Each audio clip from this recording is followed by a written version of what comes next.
welcome to the Real Life Podcast, where we bring guests on to share real, relatable life stories, providing inspiration to turn pain into purpose. So without further ado, please welcome Ryan Nelson to the show. How are you doing? I'm doing great. How are you guys? I can't complain. Doing all right, man. Yep, beautiful Sunday. Yep, Doing good. Beautiful. First Sunday that you can actually go outside, 80-degree weather. Yeah. Feels great. Winter is over. Hopefully. We do live in Texas, and it's Next week it could be in the 30s. It True. could. It could. It's true. Yeah. Well, Ryan, we are ecstatic to have you here on the Real Life Podcast. So we're just excited to hear your story on this podcast. For those listening, we just talk about authentic life stories of, just things that we don't really talk about with others. We don't really share with others. We keep to ourselves. And so this is just an opportunity to be humble, open, and transparent. And you'll get an insight into Ryan's life and the events that he's endured to help define and shape who he is as a person today. And hopefully this can benefit one of you listeners out there, because Ryan's story is incredible. So let's dive right in. Okay. Ryan. Let's go. I know you are from Florida. Yep. Grew up, kind of raised there. Yep. For the listeners who don't know out there, Ryan lost his mom. Mm-hmm. He was 14 at the time. Yep. Yeah. And his mom was only early 40s. Yep. So if you don't mind going in, sharing the details. Yeah. So, I remember when I was maybe like 12 years old, my mom got diagnosed with cancer. And as a kid, you just believe your parents are invincible. Like you don't ever see them potentially passing. So I just remember thinking, okay, she's sick, but it's going to be all right. And even as much as she tried and did everything she could, her breast cancer turned into bone cancer. And then I remember getting the news really like 2 years after she was first diagnosed that she had less than a year to live. And it ended up being like 3 more months to live. So it was all pretty fast once it happened. And I was a 14-year-old kid living with my mom and her husband at the time. My parents had divorced when I was much younger, and my world just kind of got flipped upside down. Yeah. So walk me through just that moment when you did hear the news. I didn't really even believe that even it was possible for her to pass away. I remember not until the very night of, I thought maybe she may not make it. And even as one of her friends was at our house that night, they came in and said to me, "Hey, Ryan, you need to go see your mom." And I remember I was doing homework on my bed, and I thought, okay, maybe she might pass. So I need to go and have this like last moment with her, as I'd like seen in movies, like this last moment you had to have. And as I walked across the house, I felt urgent about it. And I remember walking into the room, and it was like almost pitch black. And all I could see and hear was my stepdad across the room, just like wailing, like just desperately sad. And all of a sudden I had this moment of just awareness where I like looked around, and all of a sudden I realized, oh, she's not here to say goodbye to me. She's actually already gone. And I think I barely remember it, but I do remember just like sprinting out of the room, running all the way across the house. To me in the moment, it was a massive home. And I remember just like running. And I think I just kind of like went into the bathroom and just like fell apart. And I stayed in that state until my little brother, who was 5 years old, came just like knocking on my door.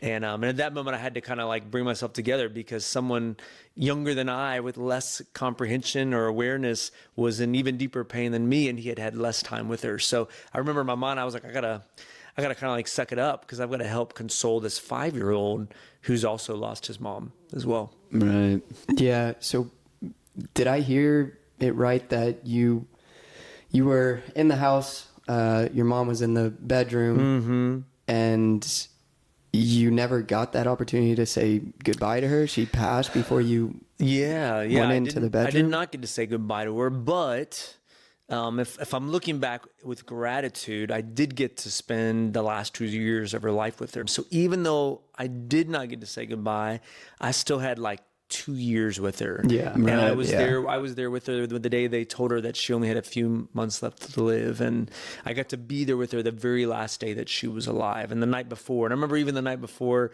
she was in a great place, and I remember thinking, "Oh, she's doing really well." And I'm like, "She's gonna come out of this. She's gonna survive."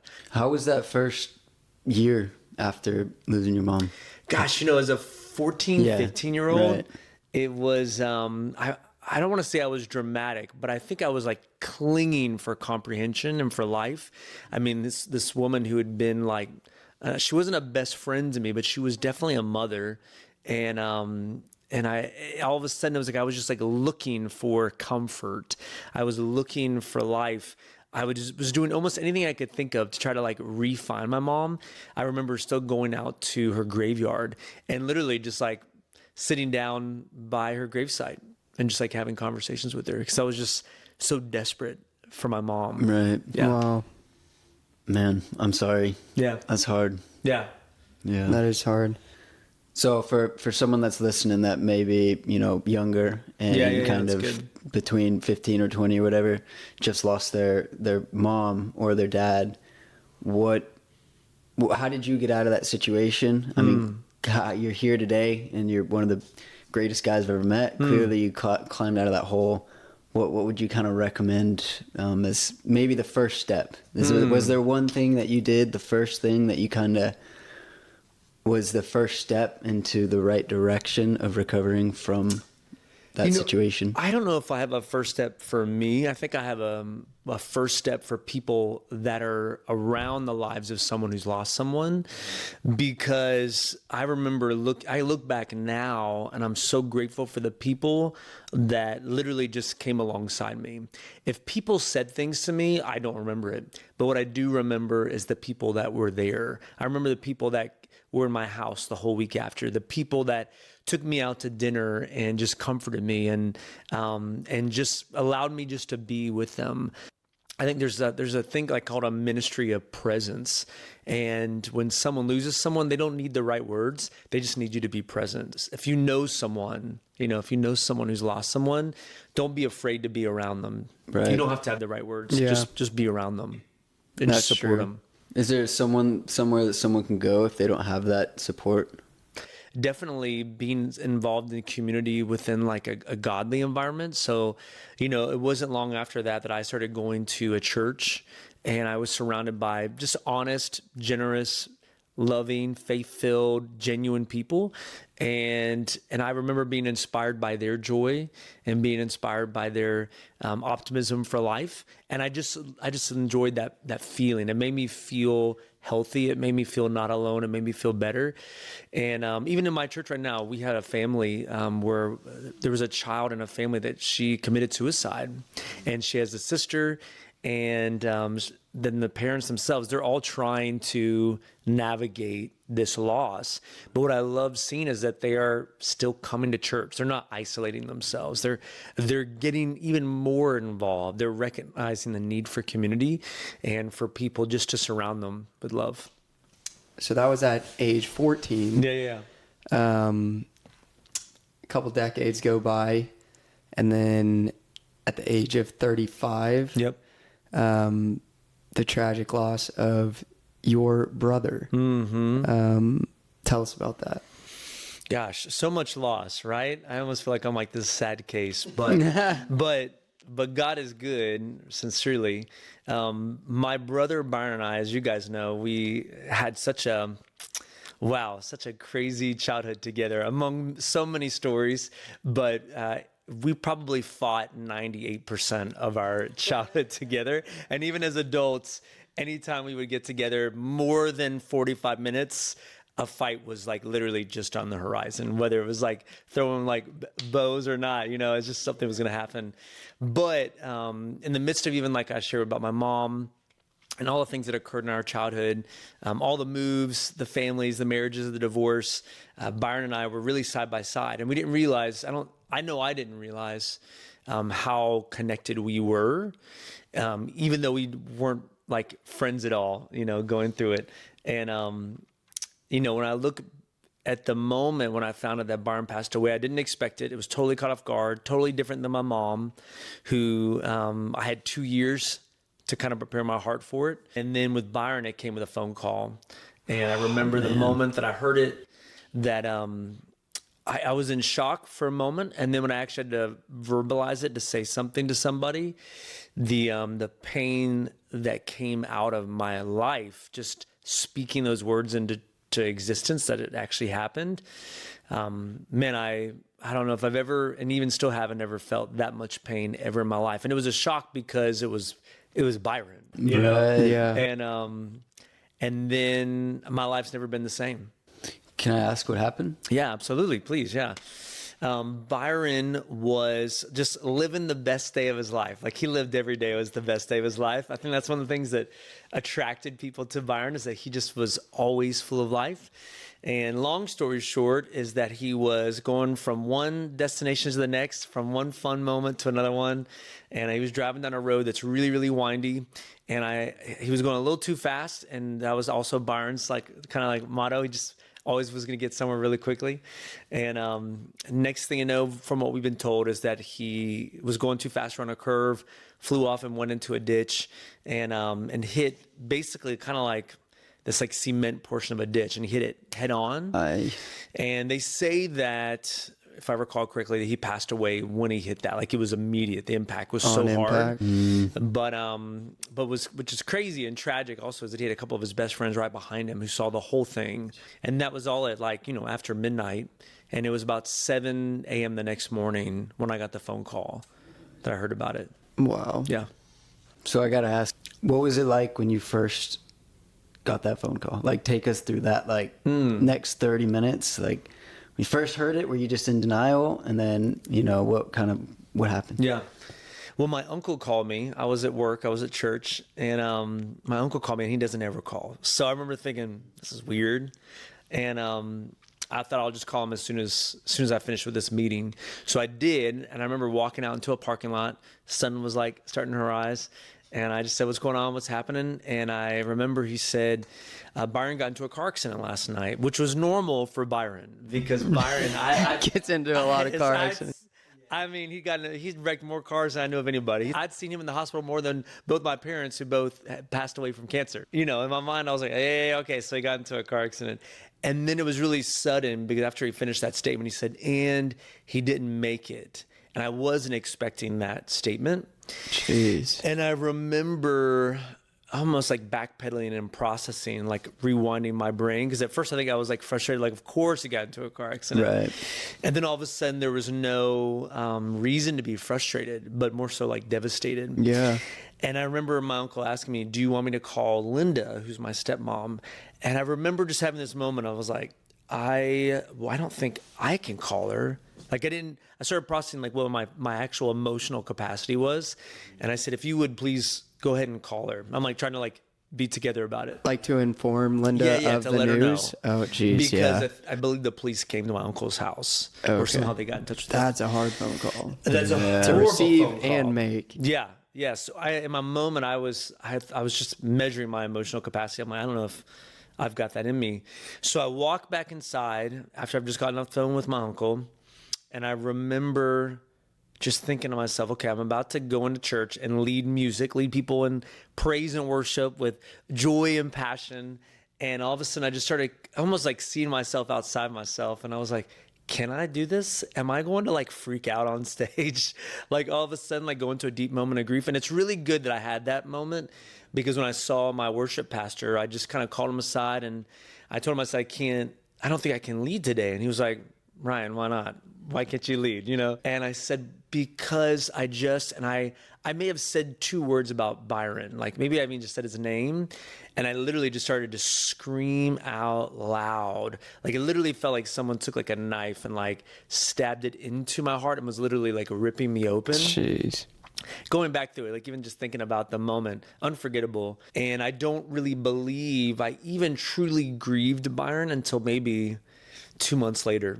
Really? And I had to kind of learn, and this is something that happened with my dad, is that I found that until you go the longest that you've talked to somebody, then you recognize that like you'll never talk to them again.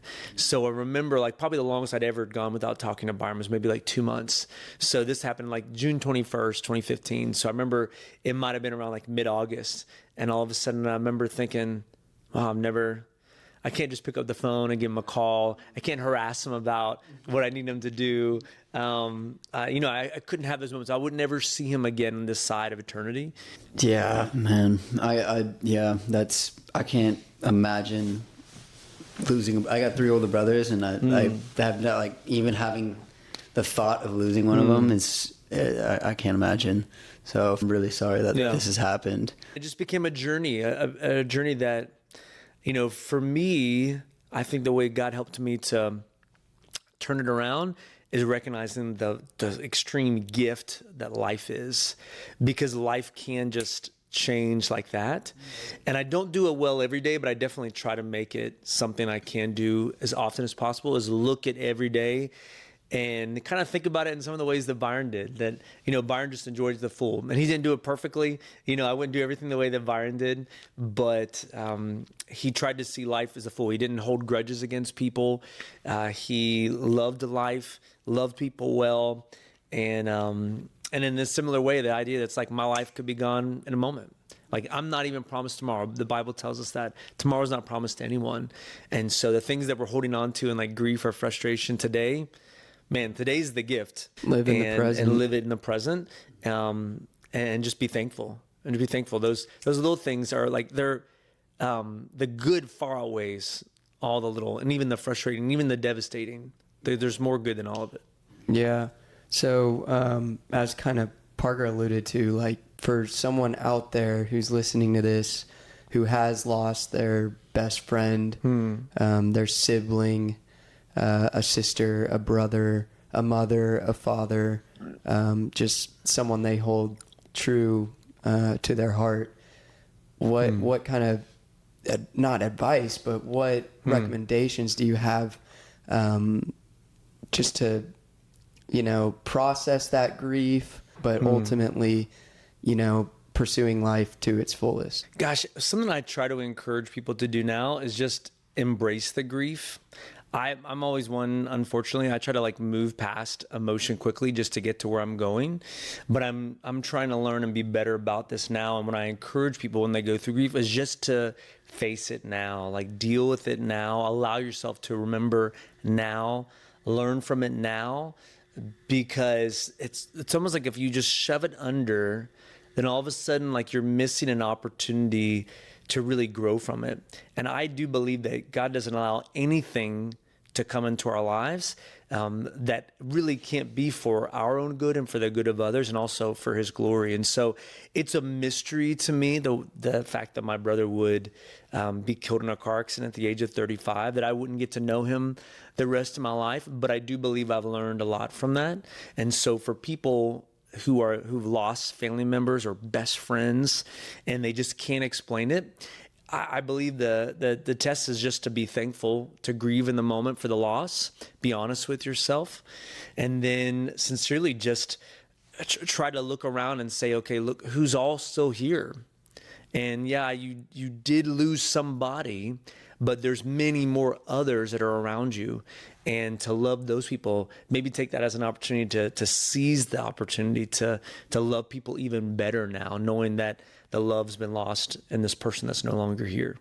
Do you think there's the possibility, though, just playing devil's advocate with you, if someone has lost someone so close to them like that, that they'd almost shut off trying to love other people so that they wouldn't experience that same hurt? Yeah.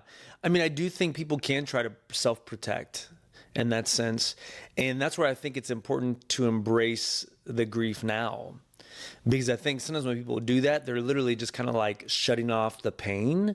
And then they're also afraid. It's almost like a PTSD thing. They're afraid of loving other people or letting other people in because they're afraid of losing them. And I think that's because they haven't taken the time to just be grateful for the life that they did have, to grieve that person, to honor that person, to respect that person, and to deal with the fact that it is a massive loss. Like, they will never have that person in their life again. and to allow themselves just the time just to naturally just kind of cope and heal so that they can embrace people. God doesn't want us to do life alone.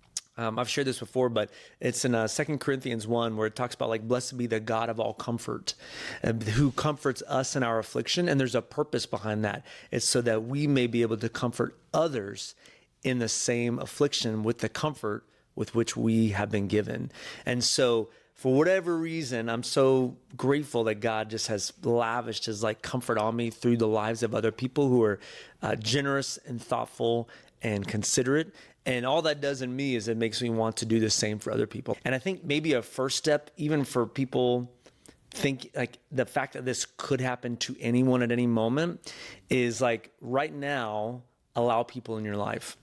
Allow yourself to be vulnerable and transparent with people in life. Let people know you. Because if you go through a circumstance like that and you don't have anybody on your team, man, like you're going to be going through that all by yourself. And I would have been just like destroyed had I done that all by myself. And, you know, I hear people that, you know, they've kind of like separated themselves from their families. They've gotten in an argument. They're like, I don't have anything to do with my families. And then sometimes people will just have these, you know, argumentative relationship with friends. They're like, I just don't let friends in. Like, I don't agree with anybody, or I don't like my workmates. It's like, there might be something to work on yourself before real tragedy occurs. So that might be a first step, you know, because it will happen at some point. And unless you've allowed yourself to allow people in your life and to know you for who you are, then people can't be there for you when you need them the most. Yeah. I like it. Well, powerful stuff. I hope anyone out there who's lost a loved one like Ryan has, losing his brother, hopefully what Ryan said can inspire, motivate you. One quick thing that I think I would like to add, when you were talking about relationships, my dad always says, literally every day, he's like, we'll pray, and he'll be like, relationships are key. And that's, you know, he says it every day, like, thank you for the relationships we have with each other. Yeah. And I think he's spot on. So. Yeah. What's so interesting, it's like, I think sometimes people are surrounded by others, but people don't really know who they are. And so expand on that. But it's like, people can allow people around their lives, but they're not fully transparent with them. And so they don't really know, like somebody may be going through something really like just devastating, or they may be going through a depression, but they're putting on a good front, you know? And so then everybody just kind of sees them as one way, but they don't really know who they truly are. And then let's say, I mean, I think we hear this all the time where like somebody like all of a sudden out of nowhere commits suicide. And it's like, I wouldn't even have known that this person, and they were literally struggling alone. And I think a lot of that comes out of pride. There are, of course, mental health issues, but a lot of it comes out of pride of where we don't want to bother people. But in reality, just being honest and truthful makes like just a massive impact on people's lives. And we just speak truth to people, even if it's what you're truthfully going through. Maybe people don't have the answers in the moment, but at least they know you better. And then the fact that like someone actually sees you for who you are, that's really what real friendship is, just honesty. I agree with everything you just said. Okay. About kind of hiding internal things, putting on a false front towards others. In a later episode, Parker and I are going to do my story, kind of my testimony, if you will, and the reason we started this podcast, and the ultimate reason why one of them we started this podcast. Oh, I want to be there for that. Yeah, I'll be your production crew. Let's go. I'm excited. I'll do all the checklist. But long story short, I was in that same situation. I was putting on this false face, having these friends, you know, who knew really nothing about what I was going through internally. And it wasn't until the moment I told my parents and I told Parker what I was going through that I felt a little weight lifted off my shoulder. And everything you just said really relates relate to. or is relatable to my life. So I appreciate you sharing that. Well, it's so interesting that I think we can, I believe it's totally behind the enemy. Like we can be deceived into thinking that people will not love us for who we are and will not embrace us for who we are, which in reality, like your true friends, people that will truly be friends in your lives, when you share with them your true self, they will stay. And let's say some people don't. They were not your true friends. Amen. And Yep. you don't need people in your life, at least in that type of a capacity, if they're not going to be your true friends. So if people are able to hang in there with you in the fire, man, those are people you want with you through every battle and through every triumph. And yet we just have this idea that like if we share with people what's really going on inside of us, then people will be like, oh, I don't know if I'm ready to hang with all that. Then it's like, well, bye. Yeah, Yeah. see you later then. But I it's all do good. think it is a pride thing though too. Yeah. Like people who go through that, people like myself, it was a pride thing. I was like, I should have it all need to together. fix this on my own. And in hindsight, I wish I reached out to my family earlier about it. Me But too. also, I think it's God's, story of my life. Yeah. It's how he's impacted my life and how he's turned it for the better, for the good. All right, got a little sidetrack there. No, it's good though. It was good. Flowing. We're flowing. Yeah. So you lost your mom. Mm-hmm. You lost Byron. Mm-hmm. You then lose your dad. Mm-hmm. Were you just like, okay, God, like, dude, there's nothing else to take? Like, how'd you react to that? Walk us through that. You know, when my father passed away, I didn't know Christ at that time. I did know Christ. I didn't know Christ when my mom passed away. So when I was a kid and I lost my mom, I really didn't have hope. I didn't have hope in a hereafter. I didn't believe in a heaven. I didn't even know what it looked like and how to get there. But when my dad passed away, I had hope. And it was still there, and it was thriving, and it was bright. And I actually got to lead my father into a saving relationship with Christ. So I remember when I got to do my dad's memorial, even though I was grieving and deeply saddened by the loss of his presence here on earth, I also was overjoyed, and I had this kind of just like unexplainable peace because I knew where he was, and knowing where I will go one day, I know that I will see him again in his perfect self. He won't be sick. He'll be exactly as God like best saw my father. He'll be there and I'll be there with him. So the idea that there is a future and there's a hope and it is for good and not for evil, to look forward into seeing my dad in that light, as grieving as it was, I had that. So I definitely grew with my dad. I remember it was almost just, I was grateful it happened, but it was like too late. Or at least I had in my mind, I'm like, oh, I wish I could have learned it earlier. When I was 25, 26, I was like, wow, this man actually raised me really well and taught me so many things that have made me who I am today. When I'm really proud of the things that he taught me and showed me.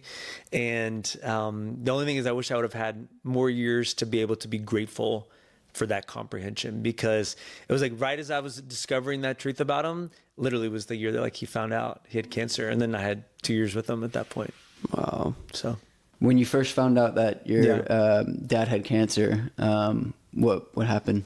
I'd been in school for maybe a little over a year and a half, and my stepmom Linda contacted me and said, "We really need you to come home this summer because we none of us can take off any more work, and your dad literally has to go to the doctors every single day." When I came home, man, it was so interesting.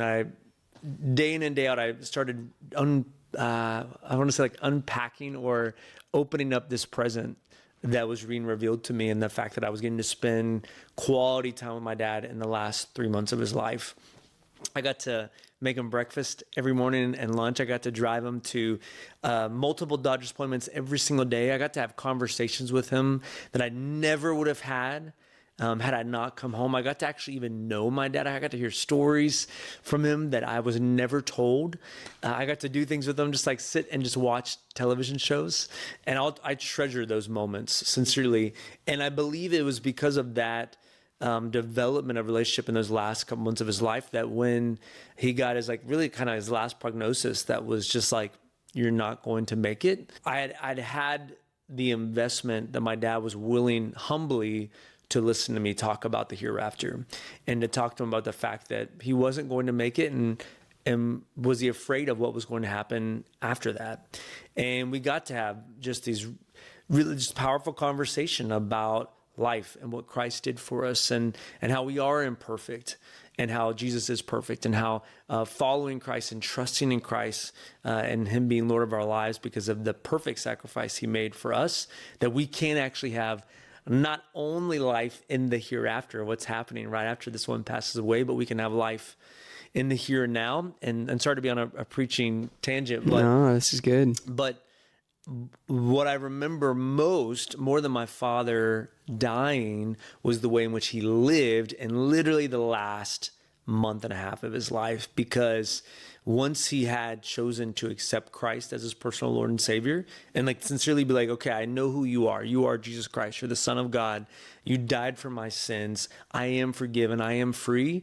My dad, it was like a personality in him came out of nowhere, even in his sickness and his weakness. He went from being 2'11", 6'3", down to 130 pounds. Oh my God. He was emaciated, unrecognizably, and was shorter even, no hair, all that stuff. But even still, like, he was like, Ryan, who can I be praying for today?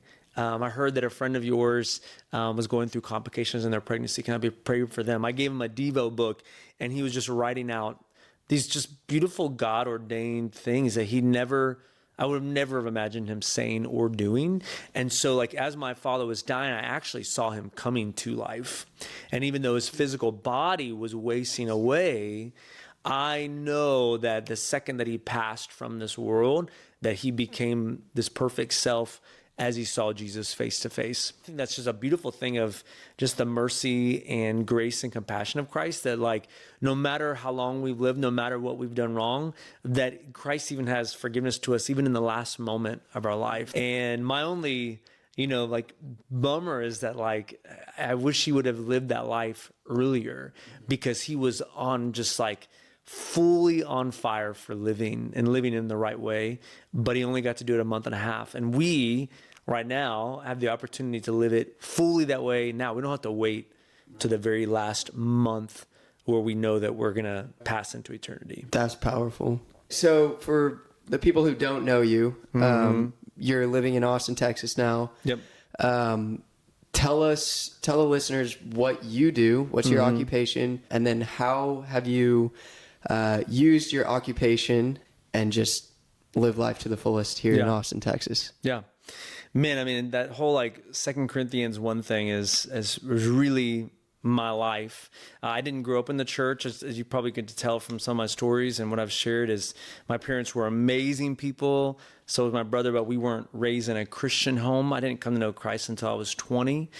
And in hindsight, I can always see that God was preparing me for a brighter future, and was surrounding me with people that were helping me get there, although I couldn't see it in the moment.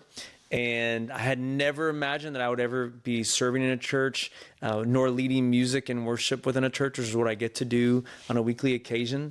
And what's interesting is that, like, as much as I have grieved and gone through affliction, my week in and week out job is inspiring hope within people and encouraging people. And I've always been a singer. I've always been a musician. And even God designed that, that's the way he created me and made me.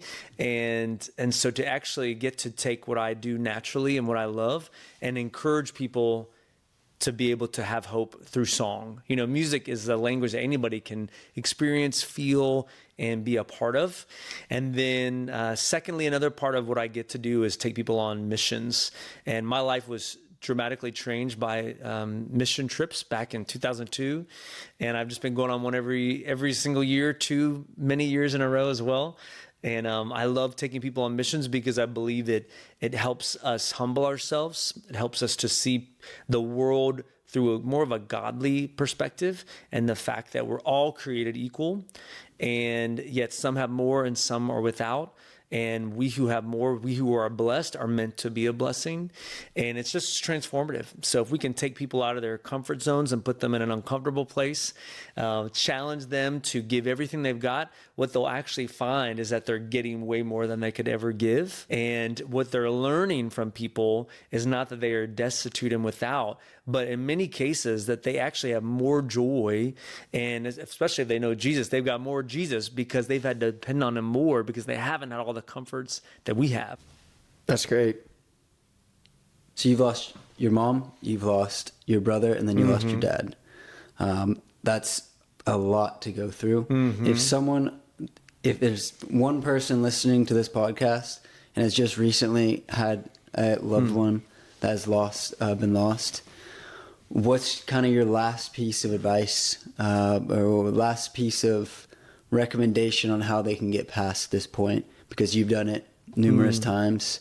What would that be? If I could encourage someone who was going through an immediate loss in the moment, I would probably, first of all, just pray for them, just because there's things that we can't do, but only God can do. And God can comfort a heart in ways in which people can. And God can actually inspire us to comfort people's lives in ways that we never can out of our own power and strength. It's a supernatural thing. But if I could encourage people even here today, I'm like, what do I do? How do I get through this? I think the key thing is just to recognize that you're still here and that there is still life to be lived. If you're not dead, God's not done with you yet. And so that means that there's still life worth the living. And as devastating as it is to lose someone, allow your heart just to begin just saying thank you and looking around at the lives that are still all present, and to invest in those people while you can and while they're here, and being grateful for their lives. And there is a switch flip that does happen. Instead of being feeling as if you were at a loss, all of a sudden you can actually look around and realize that you actually have quite a gain. And there likely is more people in your life that are on your side and for you than you even recognized. And sometimes it takes a loss to help us to actually appreciate what we even have. Nice. Let's go. Honestly, your story is it's amazing what you've been through, and to be able to have the mindset that you have is incredible.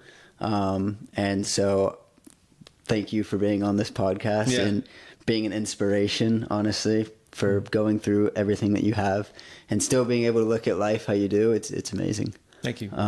Absolutely. I'm so grateful to be your friends in your lives, and also grateful for this podcast. I'm believing great things for it for the future, and for other people that get to experience it, not only from my story that people will get to hear, but also of all the other stories that are going to come along your way. And may God bless you with those stories so that other lives can be encouraged. So God bless you. I can't wait for people to be able to hear about all the real lives and lives transformed and changed because of your efforts here.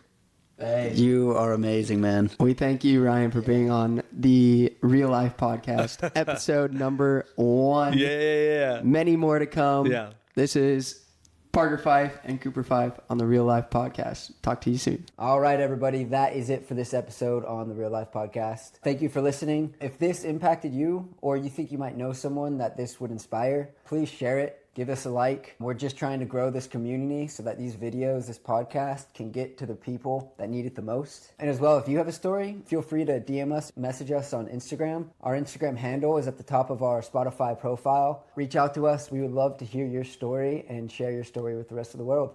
All right, we'll see you guys next time.